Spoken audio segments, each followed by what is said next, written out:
Então, ao fim destes primeiros 30 minutos, já consegui avançar alguma coisa. Já vimos que do versículo 3 ao 14, nós conseguimos ver a obra do Pai, do Filho e do Espírito Santo. O Pai planeou é um bocado abrasileirado, planeou, ele pensou todas as coisas. Cristo comprometeu-se a vir aqui à Terra, executou o plano que Deus tinha. Se não fosse Cristo a executar, nada daquilo que o Pai tinha planeado seria possível de pôr em andamento. Porquê? Porque para Ele nos predestinar, para Ele fazer o que fez, ou para Ele querer fazer connosco o que Ele pretendia fazer, era impossível se não fosse Cristo na cruz do Calvário a fazer o que fez. Era impossível. Primeiro nós estávamos amarrados à lei, estávamos amarrados a preceitos, a rituais, a tradições, a religiosidades. Estávamos amarrados. E a Bíblia diz que nós tivemos que morrer com Cristo para pertencermos ao outro. Uma pessoa casada não pode estar casada com um e casar com outra. Ou morre, ou divorcia-se. Não sou apologista do divórcio, mas as coisas acontecem. O que é certo é que, para casar, ou a pessoa rompe o primeiro casamento para casar outra vez, ou por morte, ou por divórcio, seja como for, senão não consegue fazer. É como nós não podíamos pertencer a Cristo se ainda pertencêssemos ao outro.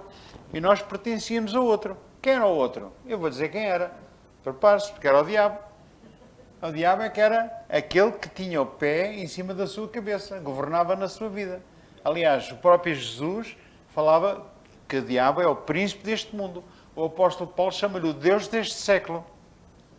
Há muita gente que eu sei, que muitos pregadores que dizem que são pregadores da graça, dizem que o diabo não existe. E você não sonha a quantidade de gente que me quer a mim é difícil de convencer, mas que quer convencer que o diabo não existe, que o diabo é uma figura de estilo, que é fruto de folclore popular. É uma coisa impressionante. Então Jesus não venceu o diabo. Quer dizer, o próprio Jesus disse que vem o diabo e ele falou que o diabo existia. Mas eles negam isso, não é? Enfim, é uma atrapalhada que nem convém entrar para isso, não. A gente fica zangados. E o objetivo não é esse. Então, Cristo teve que, na cruz do Calvário, derramar o seu sangue inocente para pôr em prática os planos do Pai.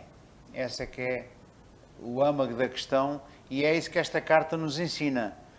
E nós, como cristãos, como filhos de Deus, sabemos hoje que fomos abençoados, que fomos eleitos antes da fundação do mundo, fomos predestinados para filhos de adoção, fomos recebidos na graça, recebidos por Deus, porque fomos tornados agradáveis em Cristo. Por Cristo fomos redimidos dos nossos pecados, das nossas ofensas, segundo as riquezas da sua graça. E tem aqui uma coisa fantástica no versículo 8, que diz que Ele tornou abundante para connosco em toda a sabedoria e prudência, descobrindo o mistério da sua vontade. Há aqui um mistério que foi revelado, e nesta carta está revelado, e o mistério é este, que Deus tinha um plano de conceder a salvação, ou fazer um povo para si, composto por judeus e por gentios. Vocês devem saber com certeza que judeus e gentios aquilo era nem à lei da bala. Eles não se davam mesmo. Os judeus não se portavam. Aliás, quando Jesus ia comer a casa de um gentio, eles ficavam a falar, a chamar nomes a Jesus. Chamavam-lhe que ele era um beberrão, que só comia com pecadores. Ele comia com prostitutas, comia com pecadores, comia com toda a gente. Ele sentava-se à mesa com eles e comia. Isso para os judeus era uma confusão desgraçada. Eles não... Diga? É uma blasfémia, era. Eles praticamente andavam sempre a perseguir Jesus por causa destas coisas, porque Jesus fazia coisas fora do normal, porque eles não tinham conhecimento do plano de Deus. O plano de Deus era este, e Jesus pôs isso em prática. E ele sentava-se à mesa com pecadores, porque ele já tinha um fito de aproximar os pecadores, ou os gentios, aqueles que não eram judeus, também para serem o seu povo. Só que na altura ele não pregava isso. Ele às vezes dizia, convém-me pregar para as ovelhas perdidas de Israel, e ainda há outras ovelhas de outro aprisco que me convém congregar, mas ainda é cedo, vocês ainda não podem saber disto. Vocês ficam a saber, ficam malucos. Porque eles não admitiam isso. Outra prova foi quando Jesus foi ter com aquela mulher no poço de Jacó, a samaritana, que está lá em João 4, aquele episódio. Foi uma coisa muito estranha para os judeus. Para os discípulos verem Jesus a conversar com uma mulher. Para já um judeu não falava com uma mulher. Não falavam com as mulheres. As mulheres foram libertas por Cristo. Porque antes de Cristo as mulheres nem contavam. Nem eram contadas nos censos nem nada. Quando se falava em pessoas, só se falava nos homens. Por isso é que nos evangelhos, quando fala lá, e diz lá que eram 5.000 homens. Nem se falava nas mulheres, nem nas crianças. Eram só os homens. Cristo veio dignificar as senhoras, as mulheres. Veio trazer liberdade para as mulheres. Portanto, não precisam de fazer movimentos feministas, porque Cristo já as libertou. Em Cristo vocês têm dignidade. Posso ouvir o amém? Ainda bem que não há aqui feministas.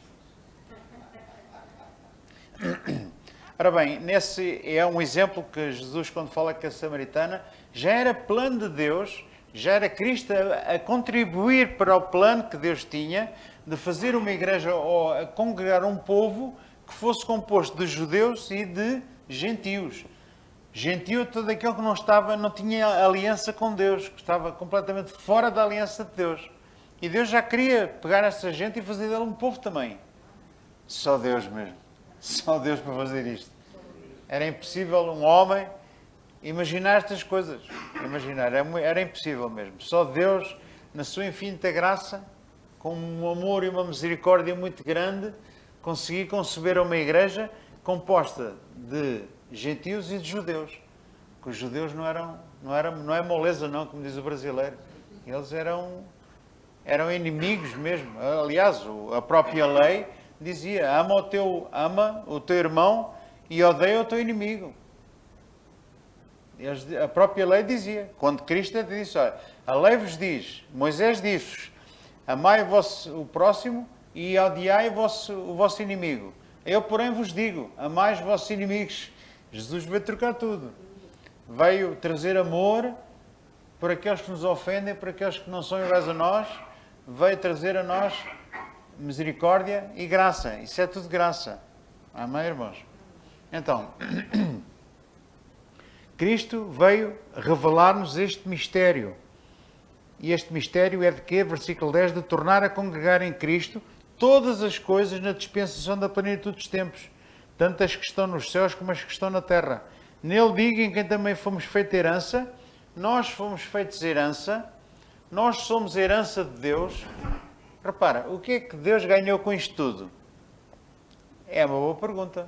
Deus, quando Ele criou o homem e a mulher, Adão e Eva, e eles fizeram o que fizeram, deram as costas para Deus, pecaram, ficaram separados de Deus.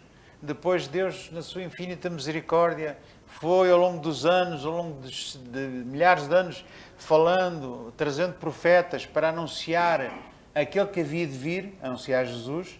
O Evangelho começou a ser pregado desde Adão. Aliás, o primeiro versículo do Evangelho que eu conheço é em Gênesis 3, versículo 15, diz lá que quando ele faz aquela sentença para a serpente, né, para o diabo, e diz, olha, a semente da mulher vai ter inimizade contigo, tu lhe ferirás o calcanhar, mas ele te esmagará a cabeça. O que é que Deus estava a falar naquele momento? Estava a pregar o Evangelho, a dizer que Jesus um dia viria sofrer, o ferir o calcanhar seria o sofrimento do Messias, mas ele esmagaria a cabeça. O que é que Cristo fez na cruz do Calvário? Venceu Satanás, venceu a morte, venceu o pecado. Posso saber, amém? Portanto, foi a primeira pregação de Evangelho que foi feita logo no Jardim do Éden. Portanto, o Evangelho já era pregado no Velho Testamento, só que estava encoberto, era um mistério. Mas esse mistério hoje foi revelado. No Novo Testamento, na Nova Aliança, Cristo abre o jogo, Deus abre o jogo, o Espírito Santo abre o jogo e nos ensina que o plano que Deus tinha era sempre congregar judeus e gentios. Congregar toda a gente. Toda a gente por quem Deus escolheu, que Deus determinou que fossem. Ah, pastor, mas então não é toda a gente? Não, não é toda a gente. Então Cristo não morreu por todos? Não, não morreu. Cristo não morreu por todos. O poder de Deus, o sangue de Cristo está disponível para todos.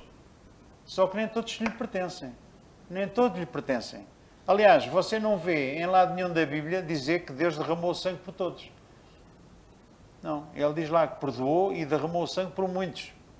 É o que está escrito. Tanto em Isaías como em João, o Evangelho de João, diz lá que ele morreu e derramou o sangue por muitos. Não foi por todos. Ah, pastor, mas não está escrito em João 3,16 que Deus amou o mundo de tal maneira que deu o seu Filho unigênito para que todo aquele que nele crê não pereça, mas tenha a vida eterna? É, para todo aquele que nele crê. Agora, quem é que crê? Aqui é que está. Porque aqueles que Deus escolheu e predestinou são aqueles que creem.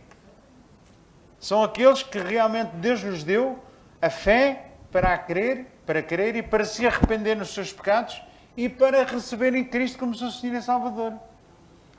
Porque se Deus não lhe der essa fé, você nunca ia para o céu. Se Deus não nos desse, se Deus não nos chamasse, se Deus não nos abanasse, Deus não nos transformasse, não nos desse o arrependimento, você nunca queria ir para o céu, nem queria nada com Deus.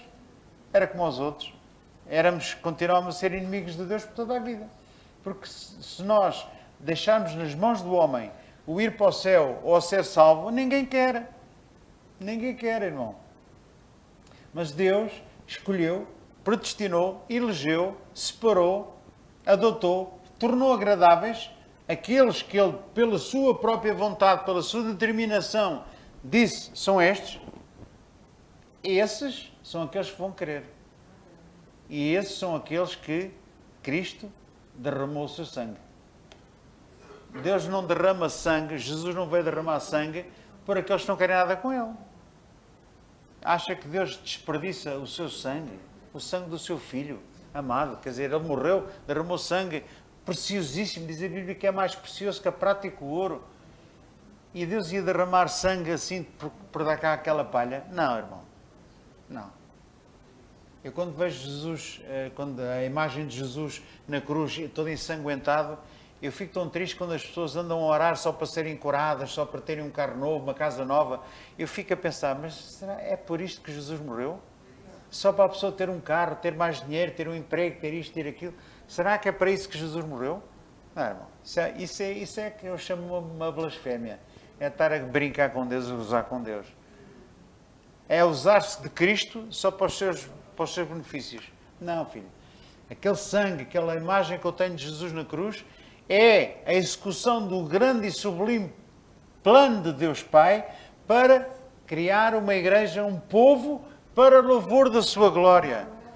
Um povo eleito, um povo salvo, um povo redimido, um povo arrependido, um povo que hoje reconhece que sem Ele não é nada e que lhe entrega a Ele toda a honra e toda a glória. Foi para isso que Jesus morreu na cruz do Calvário. Amém? É importante nós conhecermos o plano de Deus. Agora vamos ao versículo 13 e 14, que diz: em quem também vós estáis, em Cristo, depois que ouvistes o quê? A palavra da verdade.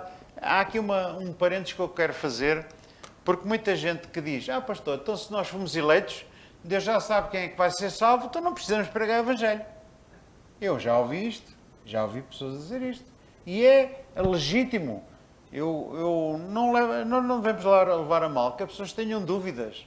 Nós temos é que saber esclarecê-las, ensiná-las, porque ninguém nasce ensinado. Vocês vão amar, irmãos. Nós temos que aprender. Eu também aprendi muita coisa, tive que me arrepender de muita coisa e aprender de novo. Então, já aprendi mal, agora estou a aprender melhor. Então, a pessoa que tem estas dúvidas, que elas são legítimas, tem que ser ensinadas. Então, muita gente pensa assim, pastor, então essa doutrina da predestinação, e eu estou a falar não porque pensei agora nisto, não, porque há muitos pastores, e há montes deles na internet, que dizem que a doutrina da predestinação que é diabólica. É verdade, há pastores que dizem isso.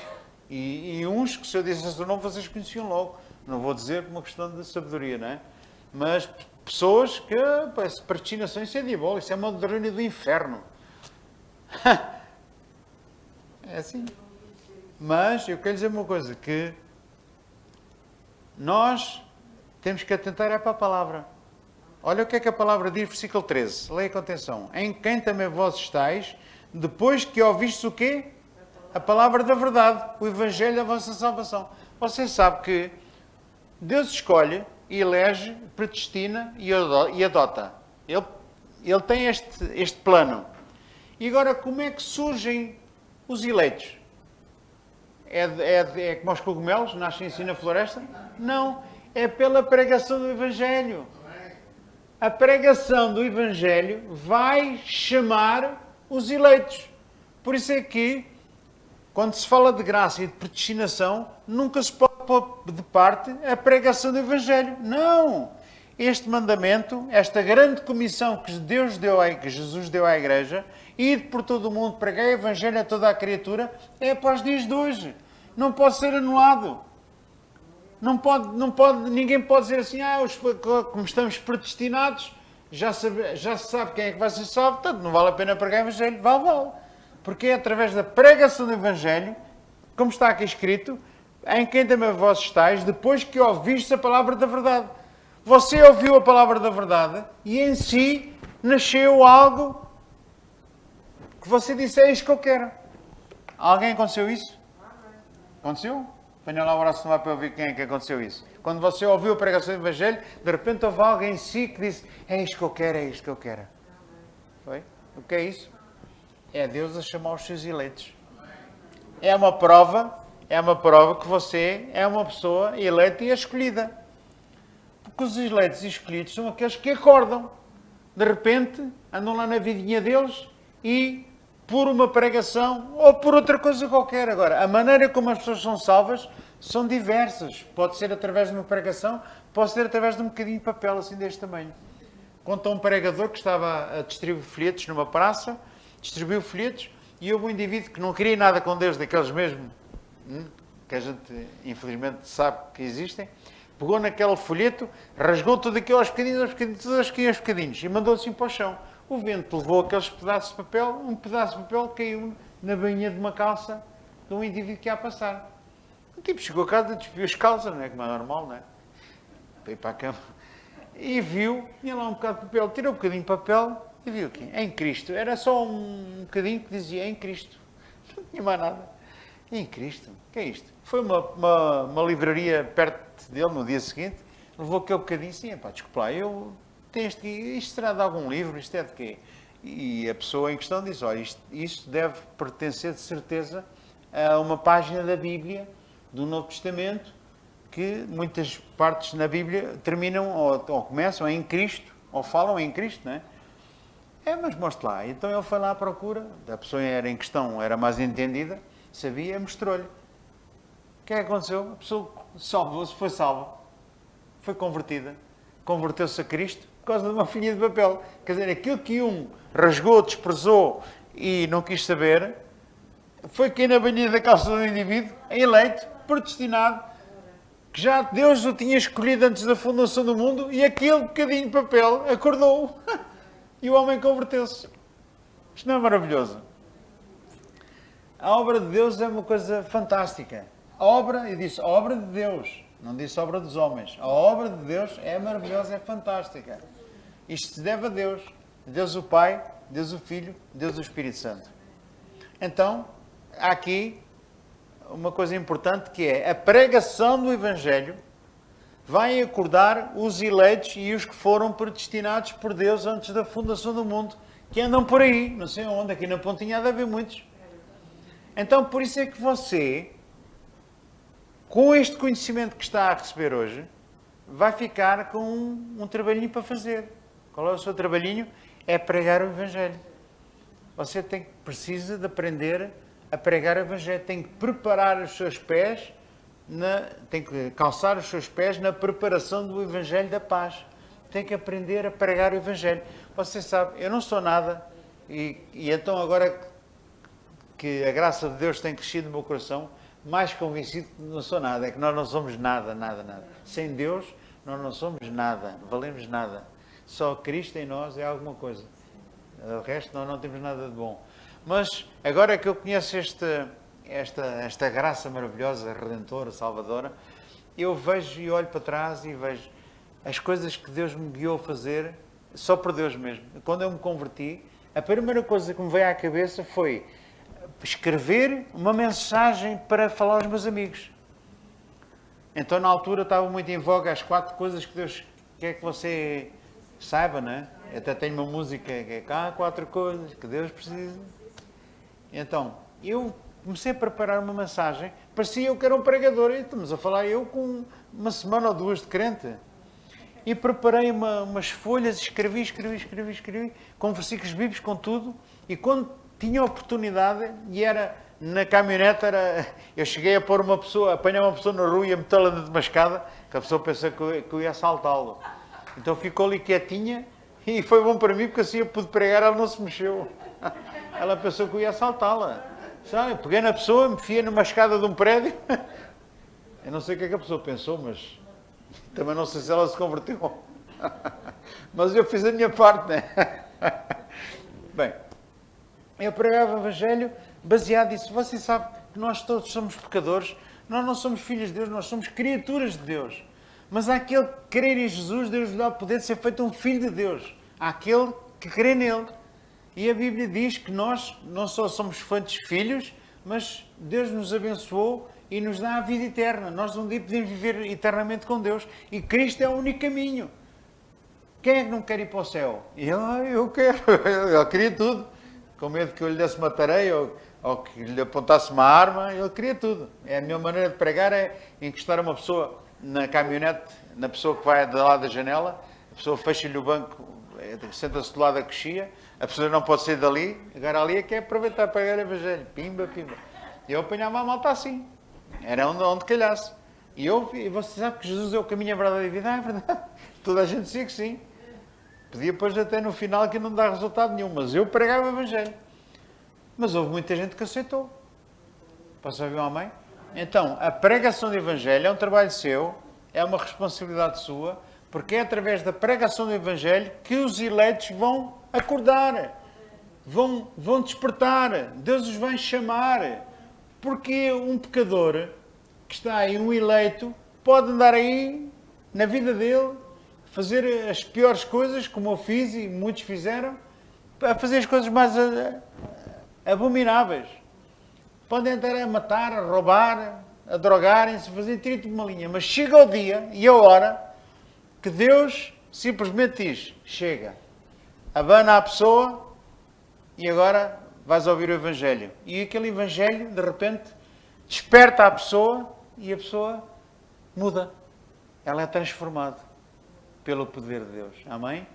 Portanto, também vós estáveis, depois que ouvistes a palavra da verdade, o Evangelho da vossa salvação, e tendo nele também crido, fostes selados com o Espírito Santo da promessa. Há aqui uma confusão que eu gostava de esclarecer hoje, e noutras oportunidades que eu possa ter, que é o seguinte: há muita gente que diz assim, pastor, a salvação pode-se perder. Há muita gente que pensa que pode perder a salvação. E eu digo-lhe, olha, bem, o próprio Jesus fala em João, no Evangelho de João, que Jesus diz assim, vocês estão na minha mão e ninguém vos arrebatará da minha mão. Depois ele disse, vocês, todo aquele que o Pai me enviou, de maneira nenhuma o lançarei fora. Portanto, Deus não deixa ninguém ser arrebatado da mão de Jesus. A seguir à mão de Jesus está a mão do Pai, ok? Que faz assim e que ninguém pode arrebatá-lo nem da mão de Jesus nem da mão do Pai. E depois ainda tem esta promessa que o Espírito Santo vem sobre si quando você acredita em Jesus e o sela. Agora eu vou dizer uma coisa, quando se fala do selo, um selo não é como o selo da carta que a gente punha nas cartas para escrever para a família. Não, o selo é como, por exemplo, quando Cristo foi sepultado, os fariseus pediram ao Pôncio Pilatos para selar, porque ele disse assim, não vá os discípulos irem lá roubarem o corpo e dizerem que ele ressuscitou, então sela aquilo.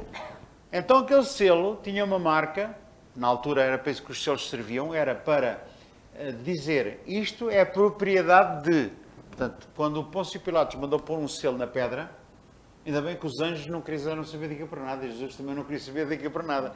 Não podiam obedecer a isso, não é? Tinham que obedecer ao plano do Pai. Então, O que aconteceu? Aquele túmulo ficou como propriedade do Estado, digamos, do Império Romano. Isto é romano, aqui ninguém pode mexer. Que era para os judeus não irem lá. Se algum judeu violasse aquilo, puseram lá soldados e tudo, só que Deus troca as voltas todas. Então o selo é para isso que serve. E boa notícia, o Evangelho é boa notícia, certo? Amém. Deus o Pai planeou, Cristo na cruz do Calvário proporcionou que você entrasse dentro do plano do Pai, e agora vem o Espírito Santo e põe o selo. O selo também fala de inviolabilidade. Está-me a gostar de dobrar a língua.